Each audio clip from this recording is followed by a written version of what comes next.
പുരികവും കണ്ണും ഒക്കെ എഴുതിയ കുട്ടികളെ നമ്മൾ സ്ഥിരം കാണാറുണ്ടല്ലേ? എന്തിനായിരിക്കാം ചെറിയ കുട്ടികൾക്ക് കരി എഴുതുന്നത്? ഒന്നാമത്തെ കാരണം അവർക്ക് കണ്ണ് തട്ടാതെ ഇരിക്കുക എന്നുള്ളതാണ്. പിന്നെ പല സ്ഥലങ്ങളിലും വിശ്വസിക്കുന്നത് കരി എഴുതുന്നത് കാരണം പല സൂര്യകിരണങ്ങളിൽ നിന്നും കുട്ടികൾ സംരക്ഷിക്കപ്പെടുമെന്നും പല കണ്ണിനെ ബാധിക്കുന്ന അസുഖങ്ങളിൽ നിന്നും കുട്ടികൾ രക്ഷിക്കപ്പെടുമെന്നുള്ളതുമാണ്. മൂന്നാമത്തെ കാരണം ബ്യൂട്ടി. കണ്ണ് എഴുതുമ്പോൾ കുട്ടികളുടെ കണ്ണ് വലുതായി തോന്നുകയും അട്രാക്റ്റീവായി തോന്നുകയും ചെയ്യുന്നു. അതുപോലെ സ്ഥിരമായി പുരികം എഴുതുമ്പോൾ നല്ല ഷേപ്പിൽ പുരികം വളരുന്നു. ഇതൊക്കെയാണ് 3 കാരണങ്ങൾ.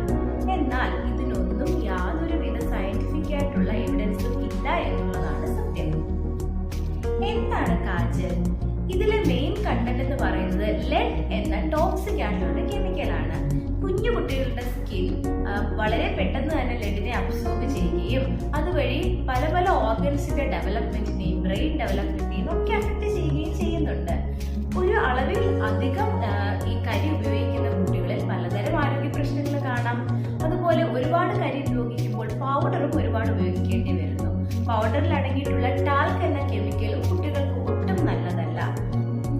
ഇനിയിപ്പോൾ വീട്ടിൽ സേഫായിട്ട് ഉണ്ടാക്കിയ കാജൽ വെച്ചാണ് നമ്മൾ കണ്ണെഴുതുന്നതെങ്കിലും പെർഫെക്റ്റ്ലി ഹൈജീനിക് അല്ലാത്ത വിരലുകൾ കുഞ്ഞുങ്ങളുടെ കണ്ണിനുള്ളിലേക്ക് പോകുന്നത് കണ്ണുകൾക്ക് തീരെ നല്ലതല്ല.